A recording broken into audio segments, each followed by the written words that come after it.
اگر آپ عربی زبان سیکھ رہے ہیں اور اس میں آپ عبور اور مہارت حاصل کرنا چاہتے ہیں تو آپ کے پاس 4 لغات ہونا ضروری ہے۔ ان 4 لغات میں سے ایک بھی اگر آپ کے پاس نہ ہوئی تو آپ کی عربی تحقیق میں کمی آ سکتی ہے۔ کسی بھی زبان کو سیکھنے کے لیے ہمارے پاس اس کی ڈکشنری، اس کی لغات ہونی چاہیے، اور عربی زبان سے متعلق بے شمار لغات، قواميس اور ڈکشنریاں لکھی جا چکی ہیں۔ 4 لغات اس ویڈیو میں آپ کے سامنے ایسی پیش کروں گا کہ وہ ہم میں سے ہر ایک کے پاس لازماً ہونی چاہیے، کیونکہ آپ کو اگر مثال کے طور پہ ایک لفظ اردو کا پتہ ہے، آپ کو اس کی عربی معلوم کرنی ہے تو آپ کے پاس اس کی الگ لغت ہونی چاہیے۔ اگر آپ کو ایک لفظ عربی کا معلوم ہے، اس کا اردو ترجمہ نہیں پتہ، تو آپ کو ایک اور لغت کی ضرورت ہے جو پہلی لغت میں کام آپ کا نہیں بنے گا۔ اس کے علاوہ قرآن کریم کا کوئی لفظ ہے، آپ کو اس کی تحقیق معلوم کرنی ہے، اس کا ترجمہ، مفسرین کی اس کے بارے میں کیا رائے ہے، اس کی پوری تفصیل قرآن کے اعتبار سے اگر آپ کو معلوم کرنی ہے تو ایک اور لغت آپ کو چاہیے ہوگی۔ اسی طرح عربی زبان میں جو مادے ہوتے ہیں، حروف اصلیہ ہوتے ہیں، جیسے قل ہے، اس کے حروف اصلیہ قاف، واو اور لام ہیں۔ اب قاف، واو اور لام سے مل کر بننے والے کتنے الفاظ عربی زبان میں استعمال ہوتے ہیں، عربی زبان میں ابواب ہوتے ہیں، ان کی خاصیات ہوتی ہیں، تو اس کے لیے بھی آپ کو ایک لغت ہونا آپ کے پاس ضروری ہے کہ آپ اس میں قاف، واو، لام کے اندر جائیں تو آپ کو پتہ چل جائے کہ قال کا کیا مطلب ہے، اقال کا کیا مطلب ہے، قول کا کیا مطلب ہے، قول کا کیا مطلب ہے، اقاویل کا کیا مطلب ہے، مقال کس کو کہتے ہیں، قیل کا کیا مطلب ہے، قال کا کیا مطلب ہے۔ یہ سارا آپ کو ایک اس لغت سے پتہ چلے گا جس میں حروف کے مادوں کے اعتبار سے ان کے تمام ابواب اور مشتقات کو پیش کیا گیا ہوگا۔ تو اس ویڈیو میں ان 4 لغات کا آپ کے سامنے مختصر تعارف کرانے اور ان کی تفصیلات پیش کرنے سے پہلے میں آپ کو 2 باتیں بتانا چاہوں گا، اس کے بعد انشاءاللہ میں آپ کو یہ 4 چیزوں کے بارے میں بتا دوں گا۔ پہلی بات تو یہ ہے کہ ہماری یہ ویڈیو اس کورس کی آخری ویڈیو ہے۔ اس کے بعد آپ کو مزید جو اس کورس کے اسباق ہیں، اس کورس کی جو تکمیل آپ کو اگر کرنی ہے تو میرے واٹس ایپ نمبر پر مجھ سے رابطہ کر لیں، انشاءاللہ میں آپ کو پورا طریقہ کار بتا دوں گا کہ کورس مکمل کیسے کر سکتے ہیں آپ۔ اور دوسری بات آپ کو یہ بتانی ہے کہ اس ویڈیو کے اسپانسر قاری الیاس منشی صاحب ہیں، ان کا یوٹیوب چینل ہے، وہ اپنے اس چینل پر تجوید کے ساتھ قرآن کریم کو پڑھنا سکھاتے بھی ہیں، قرآن کریم اچھی آواز میں پڑھ کر سناتے بھی ہیں۔ تو آپ کو اگر تجوید کے اعتبار سے کچھ سیکھنا ہو، کچھ سننا ہو تو آپ ان کے چینل کا وزٹ کریں۔ اگر آپ کو پسند آئے، آپ کے موافق ہو، آپ کو فائدہ مند لگے تو اس کو ضرور سبسکرائب کریں۔ إنا جعلناه قرآنا عربيا لعلكم تعقلون۔ بسم اللہ الرحمن الرحیم۔ السلام علیکم ورحمۃ اللہ وبرکاتہ۔ میں محمد اسامہ سرسری۔ 4 لغات جو آپ کے پاس ہونی ضروری ہیں، ان میں سے پہلی لغت ہے القاموس الجدید اردو عربی۔ دیکھیں، القاموس الجدید نام کی 2 لغات آتی ہیں، ایک اردو عربی، ایک عربی اردو۔ جو میں بتا رہا ہوں وہ ہے اردو عربی۔ آپ یہ کہیں سے بھی حاصل کر سکتے ہیں، جو 4 لغات میں آپ کو بتا رہا ہوں آپ تلاش کر لیں۔ آپ مجھ سے یہ نہ پوچھیے گا یہ کہاں ملتی ہے، کیونکہ مجھے نہیں پتا آپ کہاں رہتے ہیں۔ آپ کسی بھی شہر میں رہتے ہیں تو وہاں قریب میں کسی مکتبے پہ، کسی کتب خانے میں، کوئی اردو بازار ٹائپ کا کوئی مارکیٹ ہو، وہاں آپ چلے جائیں تو وہاں انشاءاللہ آپ کو یہ لغات مل جائیں گی۔ القاموس الجدید اردو عربی کے اندر الف بائی ترتیب پر تمام الفاظ پیش کیے گئے ہیں، یعنی جو الفاظ الف سے شروع ہوتے ہیں وہ سب سے پہلے ہیں، پھر با سے شروع ہونے والے الفاظ ہیں، پھر تا سے شروع ہونے والے الفاظ ہیں۔ مثلا آپ کو معلوم کرنا ہے کہ اچھا کو عربی میں کیا کہتے ہیں، تو آپ الف کی تختی میں جائیں گے تو وہاں آپ کو اچھا مل جائے گا، اس کی عربی مل جائے گی۔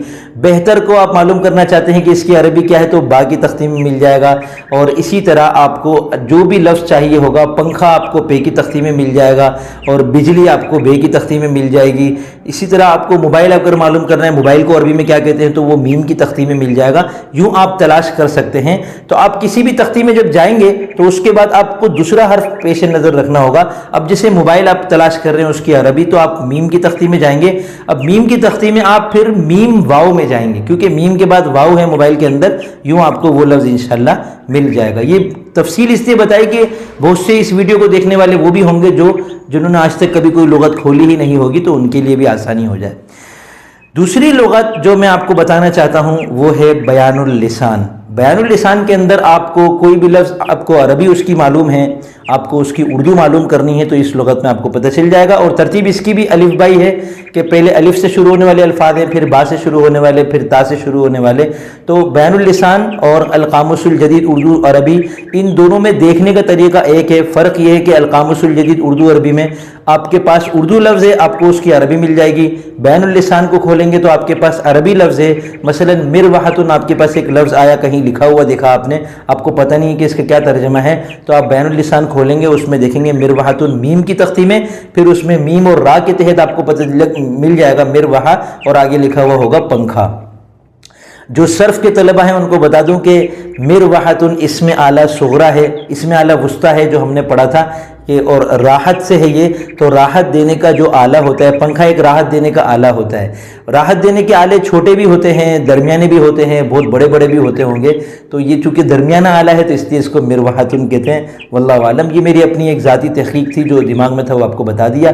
آپ نے اب تک پڑھا ہوگا مروحۃ پنکھے کو کہتے ہیں، ہو سکتا ہے یہ نہ سوچا ہو کہ یہ مروحۃ اسم اعلیٰ وسطیٰ ہے۔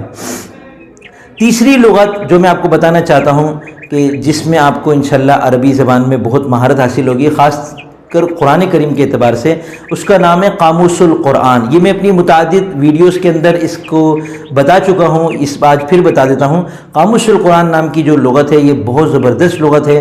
قرآن کریم کا کوئی بھی لفظ آپ نے دیکھا، آپ نے سوچا کہ اس لفظ کا پتہ نہیں کیا مطلب ہے، پھر اس لفظ کا ایک مطلب تو عربی لغات میں لکھا ہوا ہوگا، ایک مطلب اس لفظ کا قرآن کریم کا اللہ تعالیٰ نے جو کہا ہے، جو پس منظر میں ہوگا، جو اس زمانے میں اس کا استعمال ہوگا، اس اعتبار سے ہوگا، مفسرین نے اس پر کلام کیا ہوا ہوگا، اس کے ہو سکتا ہے ایک سے زیادہ معانی ہوں، عربی زبان میں ایک سے زیادہ معانی ہوتے ہیں، تو یہاں یہ لفظ جس آیت میں آیا ہے تو اس کا اس آیت میں کیا مطلب ہے، یہ پوری تفصیل آپ کو قاموس القرآن میں مل جائے گی۔ آپ قاموس القرآن کھولیں، الف بائی ترتیب پر ہے، کوئی بھی لفظ آپ کو اس میں مل جائے گا۔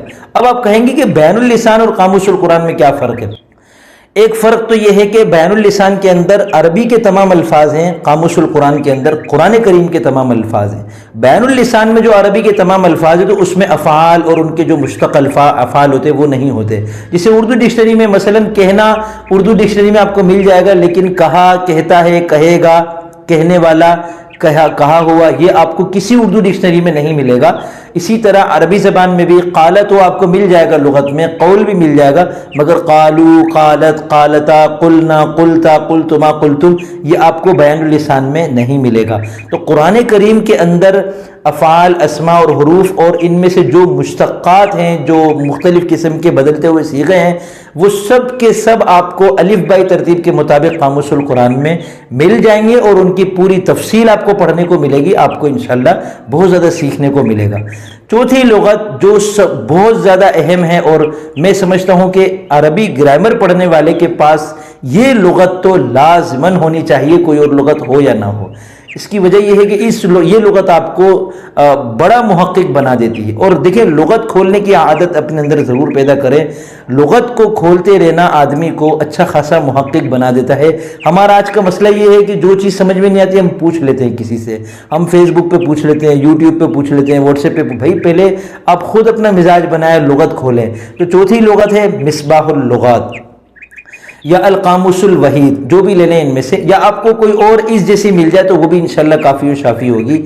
ان لغات کے اندر کیا ہوتا ہے کہ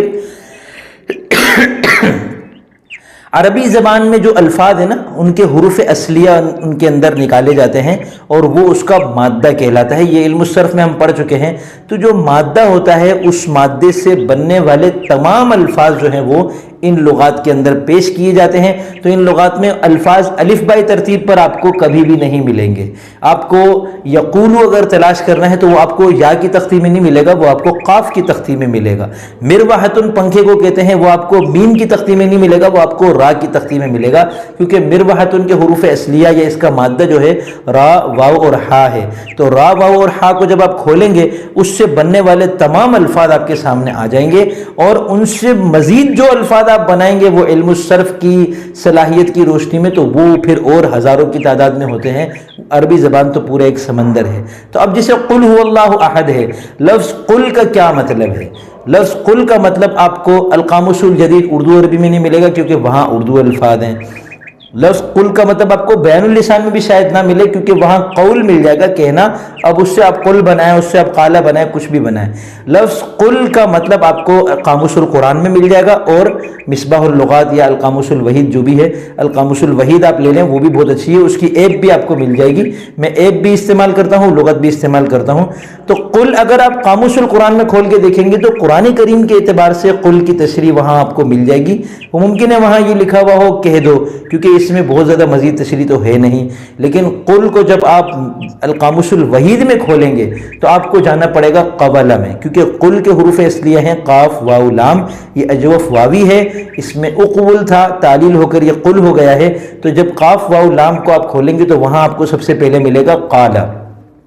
اس قالا سے آپ نے پھر امر کا صیغہ قل بنایا ہے، تو وہاں قل نہیں لکھا ہوا ہوگا، البتہ وہاں قالا کے بعد اس کے مصدر کون کون سے استعمال ہوتے ہیں آپ نے تو اب تک قول پڑھا ہے، القول کہنا، وہاں آپ کو قیلن ملے گا، قالن ملے گا، مقالن ملے گا۔ آپ کو قاف واو لام سے بننے والے جو مزید ابواب ہیں، استقالا اور قولا، تقولا، وہ سب آپ کو وہاں مل جائیں گے۔ اقالا آپ نے سنا ہوگا، اقولا نہیں سنا ہوگا، وہاں اقولا بھی آپ کو مل جائے گا۔ تو اس طرح اس کی جو اسماء ہیں، القول آپ کو مل جائے گا، اس کی جمع اقوال بھی مل جائے گی، پھر جمع الجمع اقاویل ہے وہ بھی آپ کو وہاں مل جائے گی۔ تو القاموس الوحید جو ہے وہ آپ کو انشاءاللہ زبردست قسم کا محقق بنا دے گی۔ تو امید کرتا ہوں آپ کو یہ ویڈیو انشاءاللہ پسند آئی ہوگی۔ مکمل کورس کرنے کے لیے آپ مجھ سے واٹس ایپ پہ رابطہ کر لیں، اور میرے چینل سے اگر آپ کو فائدہ ہو رہا ہے، آئندہ بھی انشاءاللہ میں عربی سیکھنے سے متعلق، قرآن کریم سیکھنے سے متعلق ایسی ویڈیوز پیش کرتا رہوں گا، تو آپ اس آئیکن پہ کلک کر کے چینل کو سبسکرائب کر لیں۔ اور اگر آپ میرے چینل کی وہ ویڈیو دیکھنا چاہتے ہیں جو ابھی حال ہی میں نے اپلوڈ کی ہے، تو یہاں آپ کے سامنے ویڈیو بنی ہوئی آ رہی ہوگی، اس پر کلک کریں، انشاءاللہ آپ اس ویڈیو تک پہنچ جائیں گے۔